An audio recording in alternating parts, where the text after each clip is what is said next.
ছাত্রছাত্রী আমার চ্যানেলে ভিডিওটি দেখার জন্য স্বাগত জানাই। তোমরা যারা নবম শ্রেণীতে থার্ড সামেটিভ পরীক্ষা দেবে তাদের জন্য বাংলা ব্যাকরণ থেকে গুরুত্বপূর্ণ 55টি প্রশ্ন এবং উত্তর নিয়ে আজকের ভিডিওতে হাজির হয়েছি।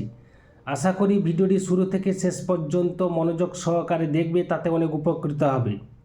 যে প্রশ্নগুলো পরীক্ষায় বারবার এসেছে সেই প্রশ্নের উত্তরগুলো আমি প্রস্তুত করে দিয়েছি। তো চলে দেখে নেওয়া যাক। একের দাগে আমরা সবাই রাজা, সবাই পদটি কোন সর্বনাম? উত্তর হবে সাকল্যবাচক সর্বনাম। দুয়ে থেকে প্রশ্ন, পঙ্কজ শব্দটি কিসের উদাহরণ? উত্তর হবে যোগরূঢ় শব্দের উদাহরণ। তিনে থেকে প্রশ্ন, তিনি দয়ালু মহিলা, দয়ালু কোন পদ? দয়ালু হচ্ছে বিশেষ্যের বিশেষণ পদ। ধাতু হলো ড্যাশ, উত্তর হবে ক্রিয়ার মূল অবিভাজ্য অংশ। পাঁচে থেকে প্রশ্ন, কৃত প্রত্যয়ের অপর নাম কি? উত্তর হবে ধাতু প্রত্যয়। ছয় থেকে প্রশ্ন, মা শিশুকে ভাত খাওয়াচ্ছেন, এখানে খাওয়াচ্ছেন ক্রিয়াপদটি কোন ক্রিয়া? উত্তর হবে প্রযোজক ক্রিয়া।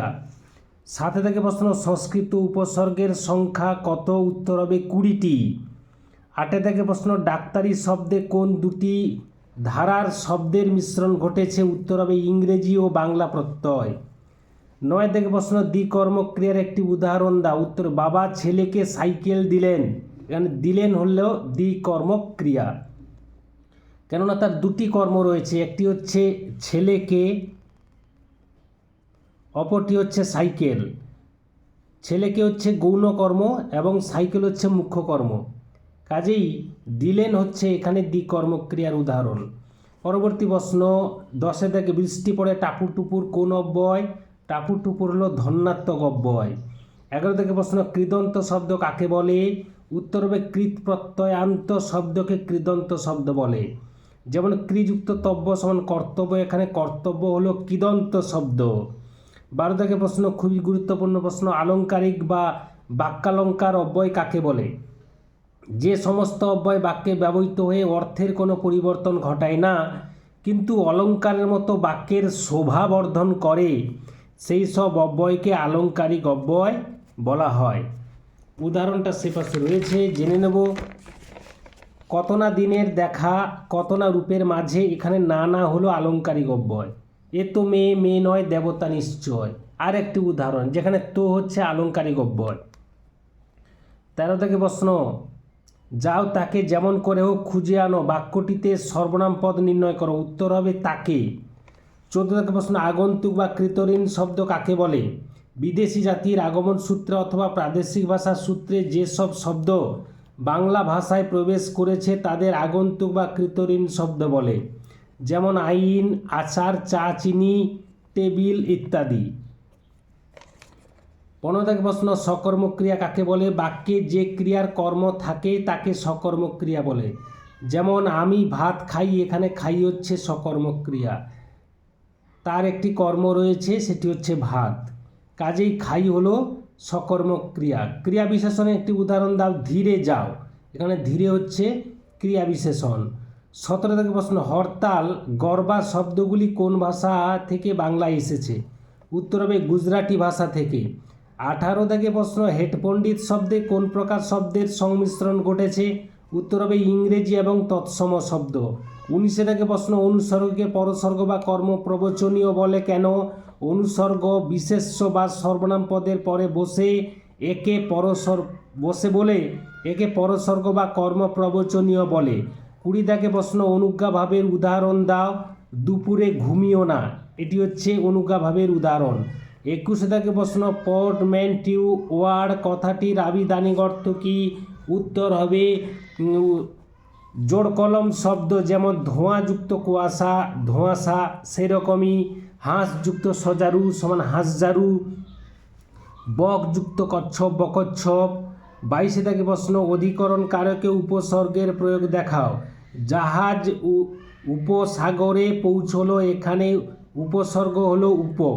পরবর্তী প্রশ্নের উত্তর আমরা জেনে নেব।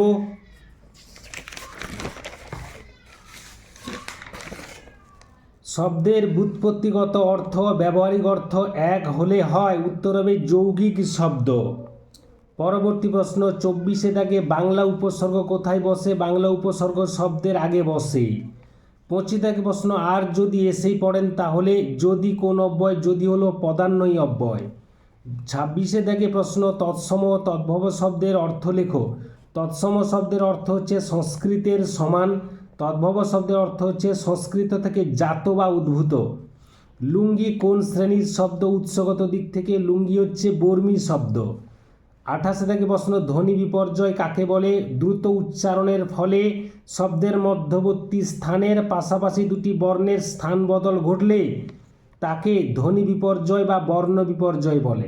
যেমন বাতাসা গ্রেটার দেন বাসাতা, বাক্স গ্রেটার দেন বাস্ক, তাহলে এখানে বাসাতা এবং বাস্ক হলো ধ্বনি বিপর্যয়। গত উদাহরণ 29 থেকে প্রশ্ন আমি নবম শ্রেণীতে পড়ি, এখানে নবম কি পদ? উত্তর হবে নবম পূরণ বা ক্রমবাচক বিশেষণ পদ।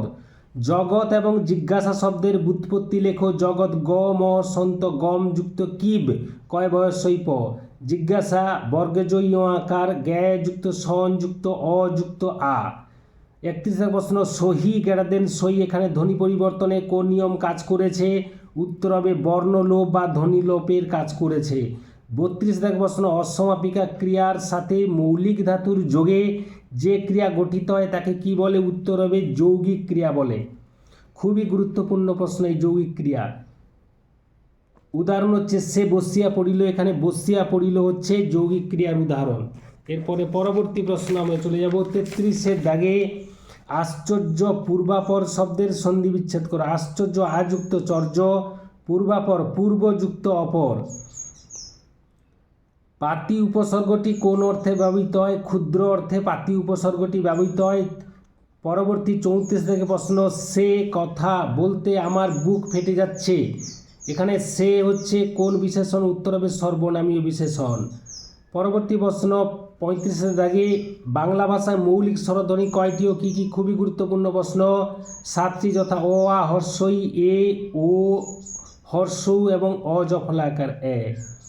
36 থেকে প্রশ্ন উপসর্গ ও অনুসর্গের একটি পার্থক্য লেখো। উপসর্গ ধাতু বা শব্দের পূর্বে বসে, শব্দের র হবে এখানে, পূর্বে বসে তার অর্থের বৈচিত্র্য সাধন করে।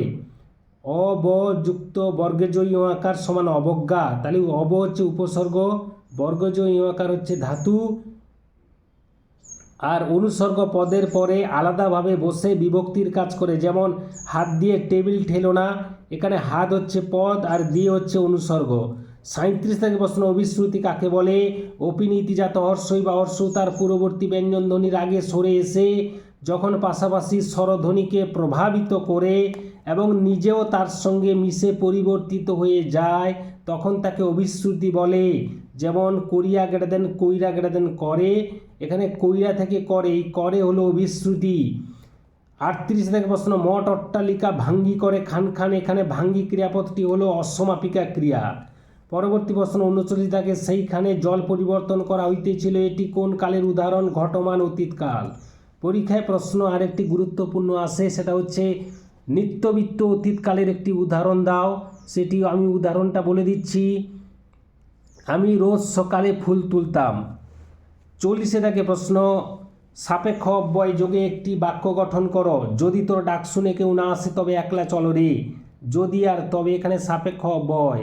41 থেকে প্রশ্ন একটি আত্মবাচক সর্বনামের উদাহরণ দাও। আমি নিজে সবাইকে ভালো খবরটা দেব, এখানে নিজে হচ্ছে আত্মবাচক সর্বনাম। এর পরবর্তী প্রশ্নে আমরা চলে যাব 42-এর দাগে অসমব্যঞ্জন সমব্যঞ্জনে পরিণত হলে তাকে বলে সমীভবন। রামের চেয়ে শ্যাম বেশি বুদ্ধিমান, এখানে চেয়ে হলো অনুসর্গ। মিশ্র বা সংকর শব্দ কাকে বলে? এক ভাষার শব্দের সঙ্গে অন্য ভাষার শব্দ উপসর্গ কিংবা প্রত্যয়যুক্ত হয়ে যেসব শব্দ গঠন করে তাকে মিশ্র বা সংকর শব্দ বলে। যেমন পাউরুটি, এই শব্দটি পর্তুগিজ এবং হিন্দি এই দুটো শব্দের মিশ্রণে গঠিত হয়েছে। 45 থেকে প্রশ্ন সমীভবনের অপর নাম কি? সমীকরণ এবং ব্যঞ্জন সঙ্গতি। 46 থেকে প্রশ্ন মধ্যস্বরাগমের অপর নাম কি? বিপ্রকর্ষ বা স্বরভক্তি। 47 থেকে প্রশ্ন অপিনীতি শব্দের অর্থ কি? উত্তর হবে আগে বসা বা পূর্বে প্রতিস্থাপন। 48 থেকে প্রশ্ন এ অতি উত্তম প্রস্তাব কোন বিশেষণ? বিশেষণের বিশেষণ। ভালো করে পড়ো নচেত সফল হবে না, এখানে নচেত হলো ব্যতিরেকাত্মক অব্যয়। 50 থেকে প্রশ্ন অনুসর্গের অপর নাম কি? উত্তর হবে পরসর্গ বা কর্মপ্রবচনীয়। 51 থেকে প্রশ্ন বাক্যের কার্যবোধক পদ ও বাক্যের প্রধান অঙ্গ হলো ক্রিয়া। অপত্য বা পুত্র অর্থে কোন প্রত্যয় ব্যবহার করা হয়? স্নায়ন। 53 থেকে প্রশ্ন পার্শ্বিক ধ্বনি হলো ল সন্ত। 54 থেকে প্রশ্ন উষ্ম ধ্বনি হলো তালবস দন্তস এবং হ।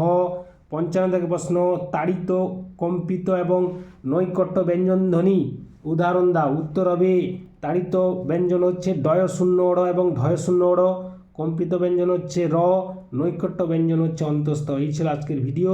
আশা করি ভিডিওটি ভালো লেগেছে। ভিডিওটি ভালো লাগলে অবশ্যই একটা লাইক করে দিও, শেয়ার করে দিও। চ্যানেল নতুন হয়ে থাকলে চ্যানেলটি অবশ্যই সাবস্ক্রাইব করে চ্যানেলের পাশে থাকো।